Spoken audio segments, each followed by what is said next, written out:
Day 4. Found Jeff in Chicago. Jeff is a United States Marine Corps veteran, and he has come all the way from Salt Lake City, Utah, to meet me in Chicago to ride Route 66 from beginning to end in support of our cause for veterans and first responders.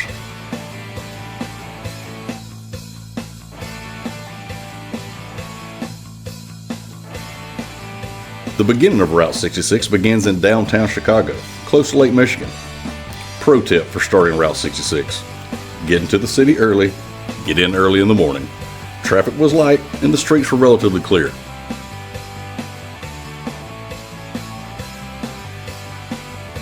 Route 66 has been on a bucket list for me for years. It's also known as the Mother Road. It's a historic 2,448-mile journey from Chicago through 8 states and finishes in Santa Monica, California. It was established in 1926. Route 66 was the primary route for those who migrated west. Today, people travel from all over the world to drive this iconic roadway. Along the way, you will encounter more than 250 buildings, bridges, and other unique sights along your trip. Many are listed on the National Registry of Historic Places. I think Jeff's had enough of this guy.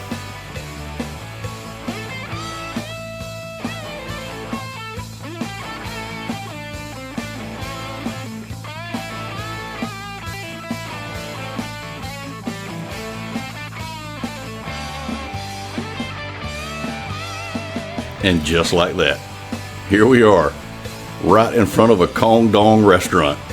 You can't make that up.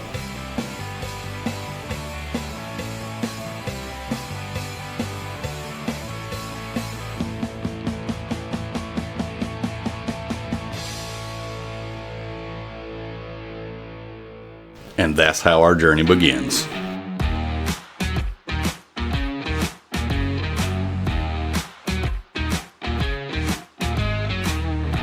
After a few quick photos, it was time to hit the road. Our itinerary was completely packed. We had obligations all the way across the U.S., and our goal was to be in Santa Monica in just 7 days.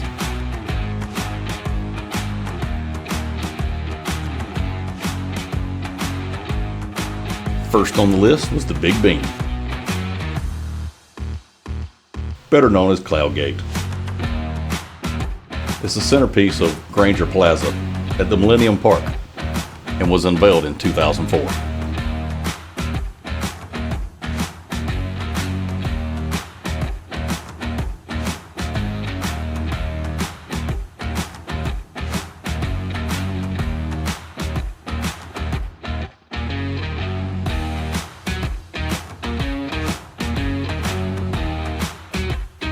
This was my first time seeing Lake Michigan. It didn't disappoint. From here, we would travel south and southwest, and it was really good to get out of the city. Next stop, Two-Cell Jail of Gardner, Illinois. Built in 1906, but was closed in the late 1950s. Definitely a picture moment.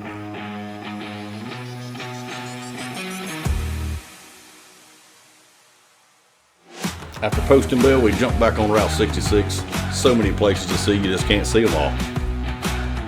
Old Shell Station.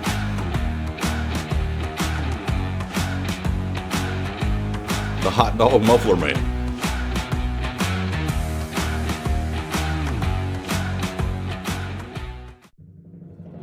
Oak Ridge Cemetery in Springfield, Illinois. This was a must stop for me.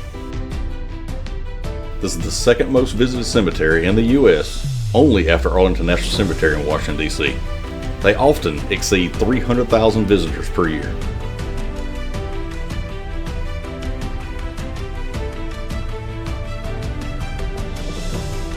After Abraham Lincoln's assassination, his body was eventually laid here to rest in 1874.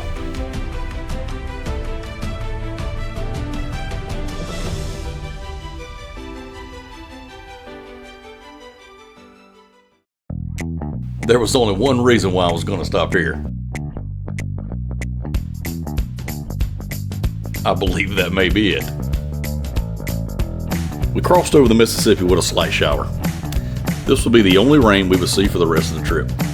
It's hard to believe that I would cross the country twice, and this would be the only rain I would see. You can ask any of my friends when you ride with me, we're always going to get rained on. That's why they call it waning instead of raining. Gateway Arch of St. Louis. It was completed in 1965, and it's 630 feet. It's the tallest construction monument in the country. Day 5. Uranus Fudge Factory. Leave your modesty at the door, and according to them, this is where nostalgia, laughter, and a little bit of mischief comes together under one roof.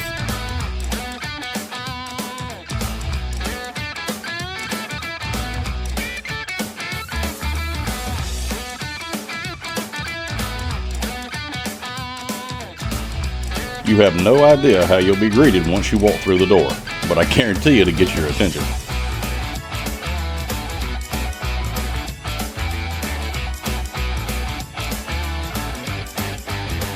If you want a unique experience and a unique t-shirt, this is your stop.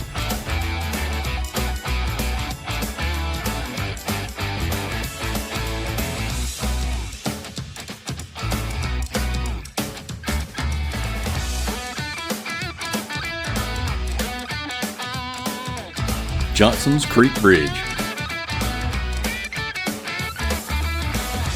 This is located in Lawrence County, Missouri, and the bridge was built in 1923. This bridge actually predates Route 66, and this section of pavement is original.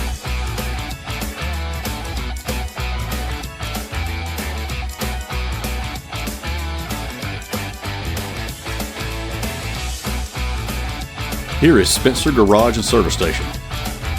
Here, this includes a cafe and a barbershop.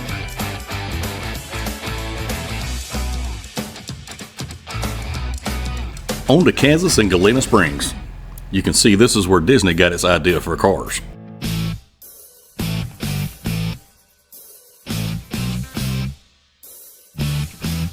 Rainbow Bridge.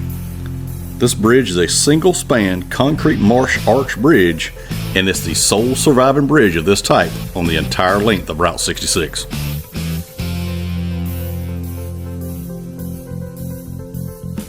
Only 13 miles of 66 runs through Kansas, but there's still plenty to see and plenty of history.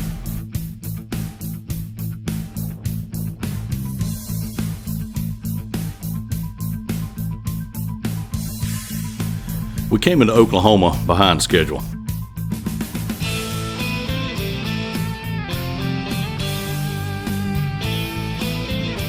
But what a beautiful sunset. I really thought Jeff was just going to keep riding away.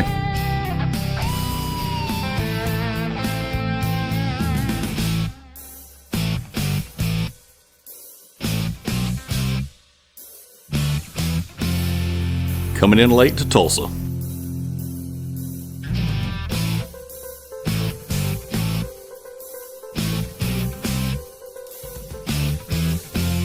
After a lot of miles and a long day, we had been using KOAs across the country. Tonight we elected for a Holiday Inn.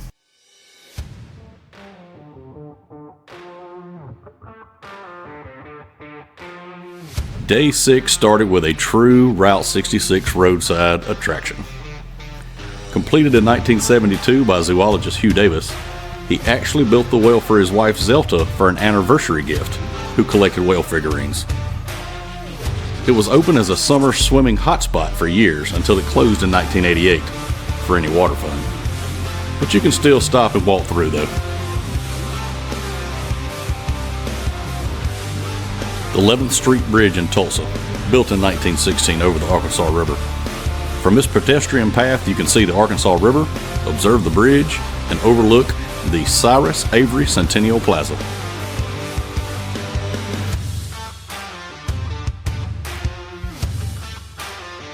This place just caught my eye. You can tell they're dedicated to keeping Route 66 alive and well in Oklahoma. It was closed, but the inside of the lobby looked amazing.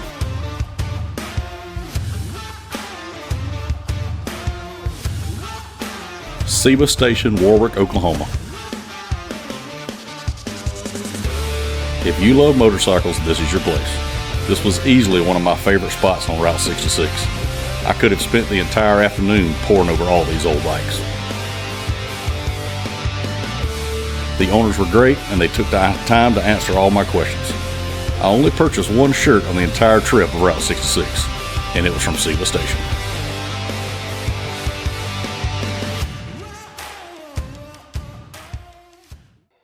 I love original 66. It just feels iconic.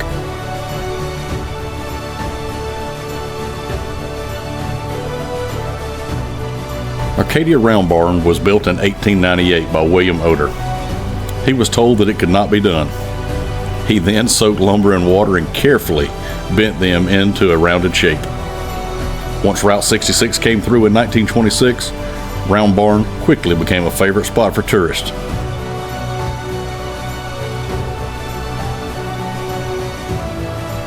And right down the road is Pops.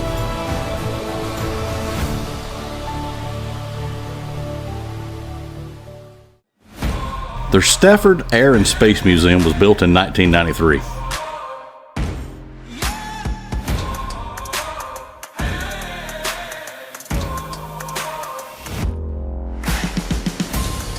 Not only was Jeff a USMC vet, he also served in the Air Force. He was naturally drawn to this place.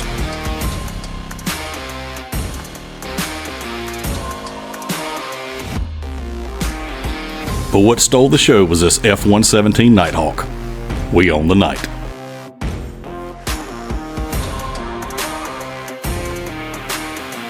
And had to get a big steak at the Big Texan.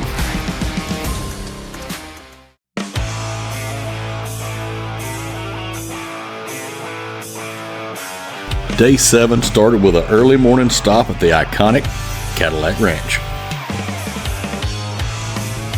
Here you'll find 10 tail-fin graffiti-covered caddies, all manufactured between 1948 to 1964. After years of tourism, these caddies have been covered with layers of paint from visitors from all over the world.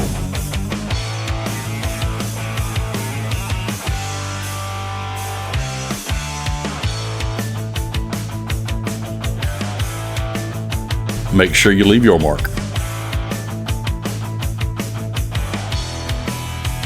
The Midpoint Cafe has taken care of hungry travelers 10 years before Route 66 was even paved, but it lies directly in the middle of Route 66 between Chicago and Santa Monica.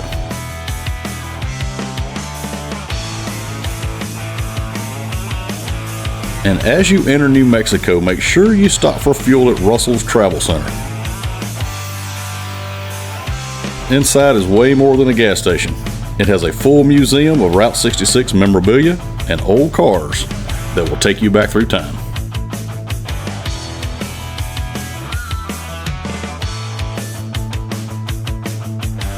Next was Blue Hole, Santa Rosa, New Mexico.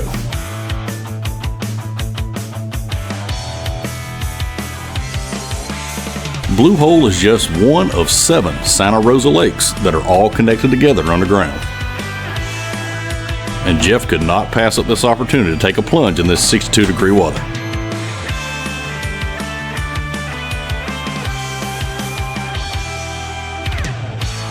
I'll give it a 9.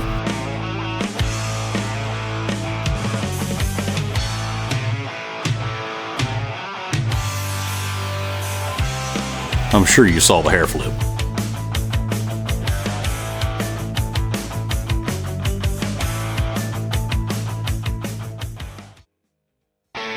In Santa Rosa, we met up with Kane. He is an Air Force vet and a first responder in New Mexico. He wanted to join us for Operation 2266 to California. Welcome, Kane.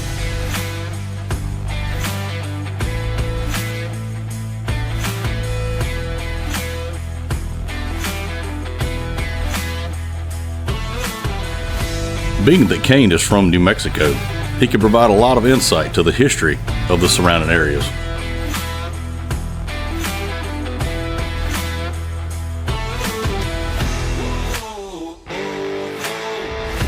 With Kane being a local, he took us on a tour of Santa Fe, New Mexico.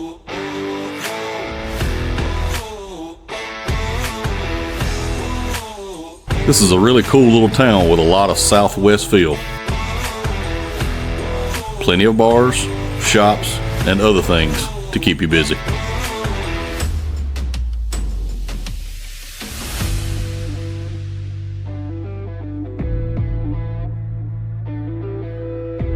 But no parking.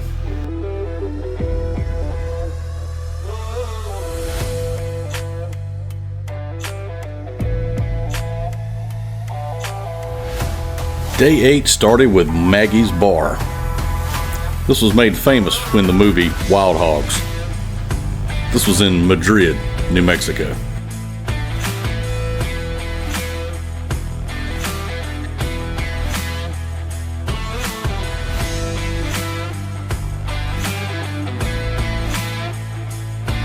Coming out of the hills of New Mexico was beautiful.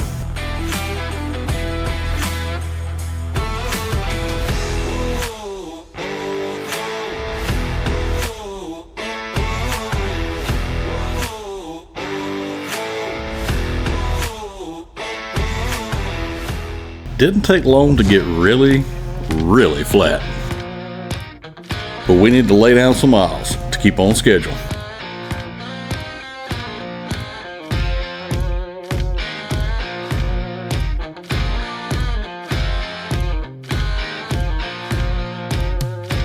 Owl Rock.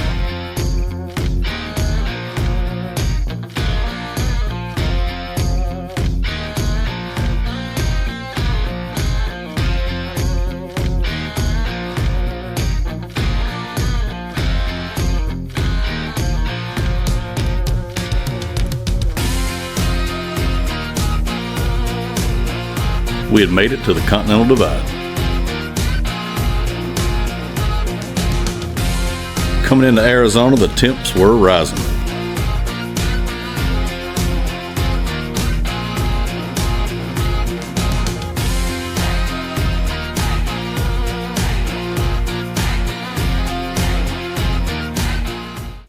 But then we made it to the Petrified Forest in Arizona.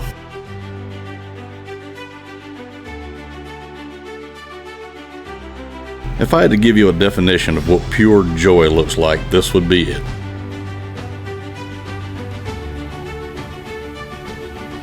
It's like we had the whole park to ourselves.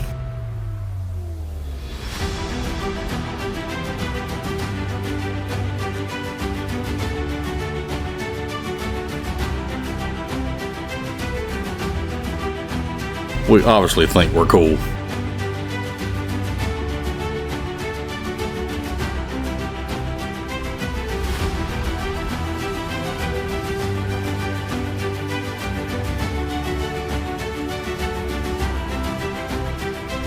Not only does the park's landscape change drastically, you can see petrified wood that is over thousands and thousands of years old.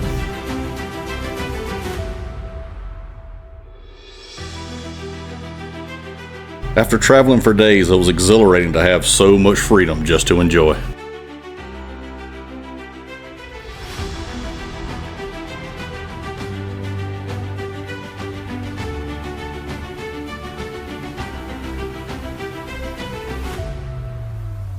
The park is approximately 146 square miles, and this road through it is 28 miles long.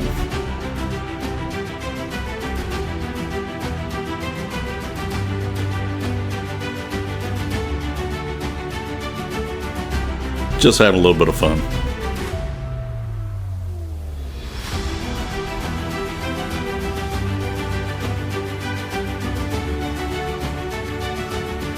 If we'd have had more time, we'd probably rode back through here 3 or 4 times. The Wigwam Motel is a chain that opened there in the 1950s in Arizona. Definitely a need-to stop on the route. We probably would have stayed here the night, but we were meeting some friends of mine on the corner in Winslow, Arizona. Just taking it easy.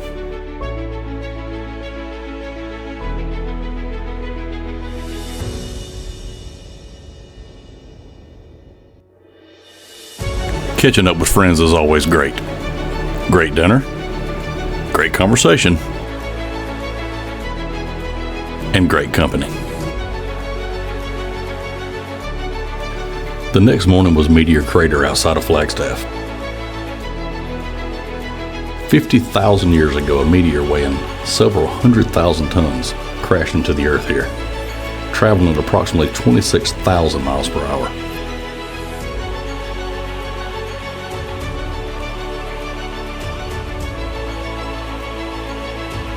The Twin Arrows Trading Post opened in 1937 as the Padre Canyon Trading Post. This spot was where Forrest Gump ran through and made the famous smiley face "Have a nice day" shirt. That's what happens. Shit happens. Have a nice day. Well, after getting laughed at by other Route 66 travelers, waiting to do the same thing, I might add, I wandered around the grounds to take a look.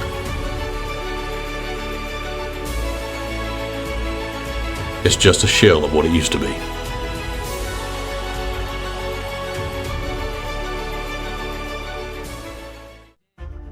Today we leave Route 66 in Williams, Arizona, and we head north 70 miles to the south rim of the Grand Canyon.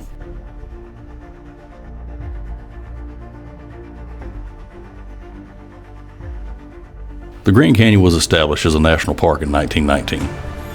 Annually, the park hosts nearly 6 million visitors.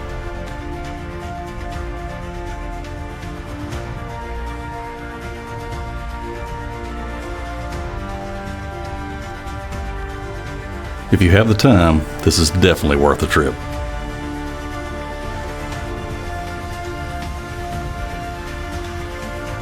As you approach the canyon, first you think you know how big it is, but you don't.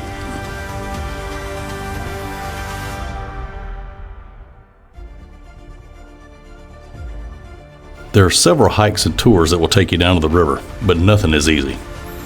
Annually, 250 adventurers need rescuing. This is truly a geological marvel.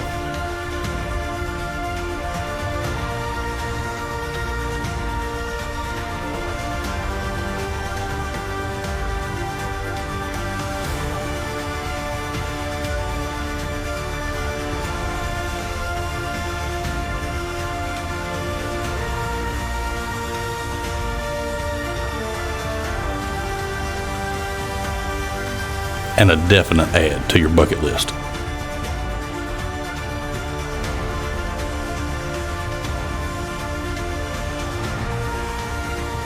After our 140-mile detour back to Route 66, on to the town of Seligman.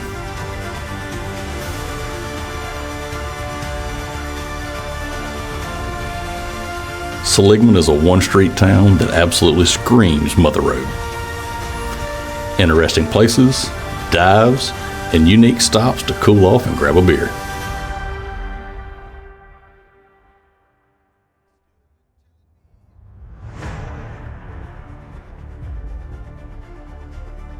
And of course you have to stop at Delgadillo's Snowcap Drive-In.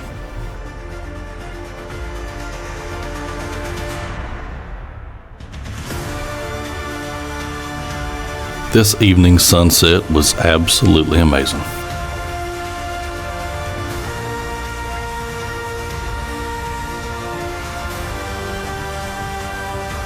This is why I ride.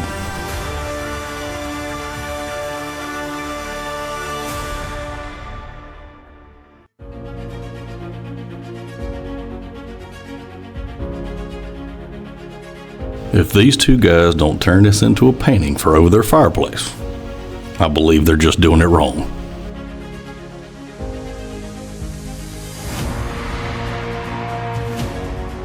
Day 10. The Oatman Highway.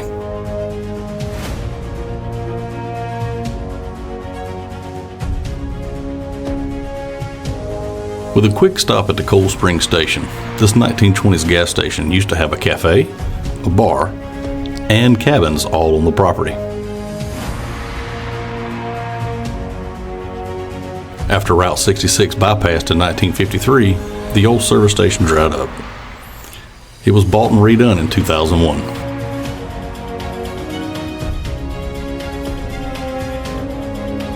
The road to Oatman is breathtaking.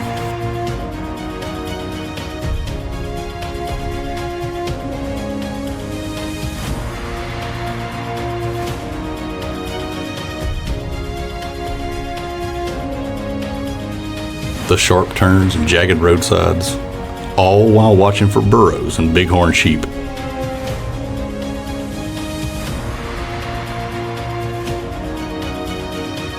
The views will make you forget this used to be the path to California.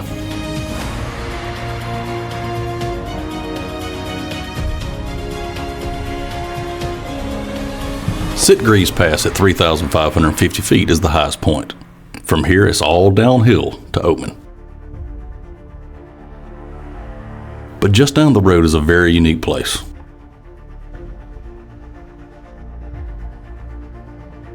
The memorials at Sitgreaves are an unofficial graveyard where people have left crosses, signs, and it's a very popular place to scatter your loved one's ashes. And why not?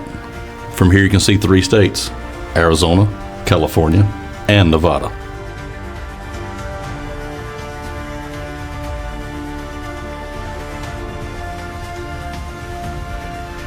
The steep grade coming down the mountain demands your concentration.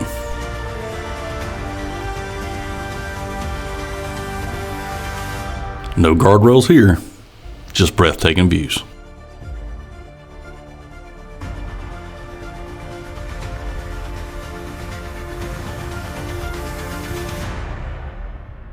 And then you really step back in time, in the gold rush town of Oatman, Arizona.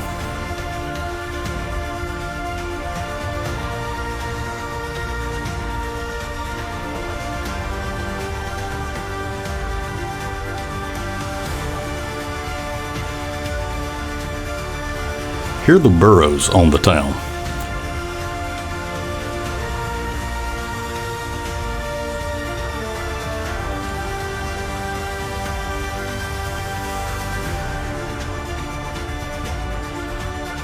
A local told me that these burros were direct descendants of those that the miners that brought back in the 1800s. These burros roamed the town carelessly.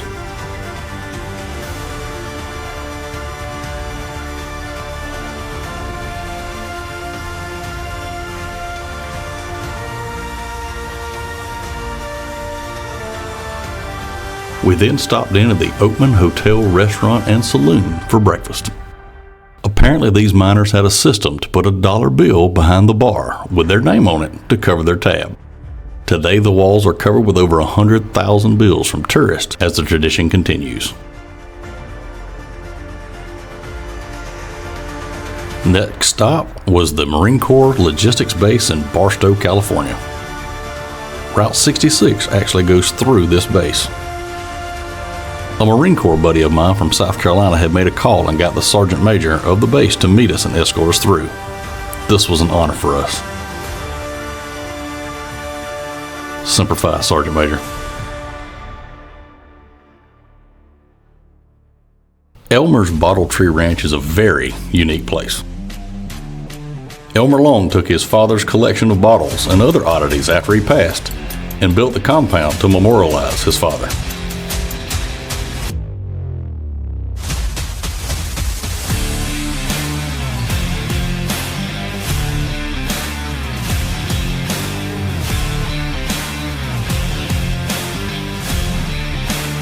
Heading on to Santa Monica as the sun goes down.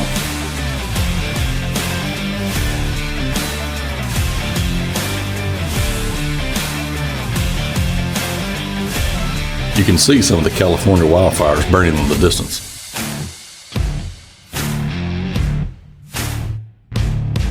The views are amazing, but the roads, the closer you get to LA, are treacherous. The speeds the traffic likes to travel here are fast and faster.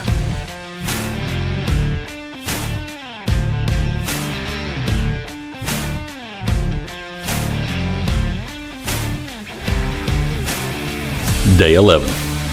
We waited till the next morning to go to Santa Monica Pier. And I sure am glad we did. We got there, these 2 cops were opening the gates to the pier. After they learned about Operation 2266 and some traded challenge coins, they had a great idea.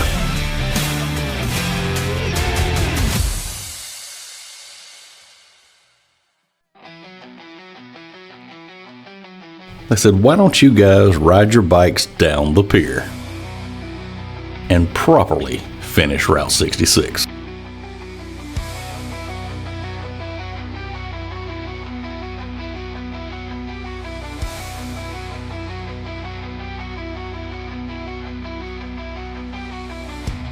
This was surreal.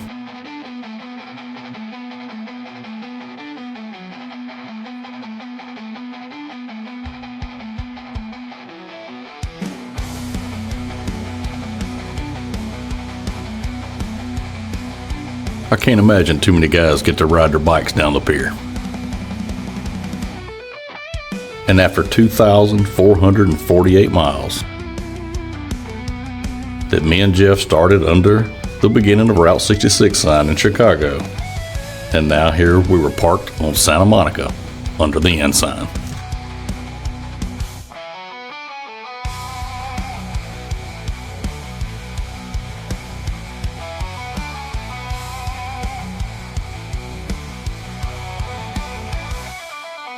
We had met hundreds of vets and first responders, and we had raised over $7,000 along the way. It felt a bit surreal.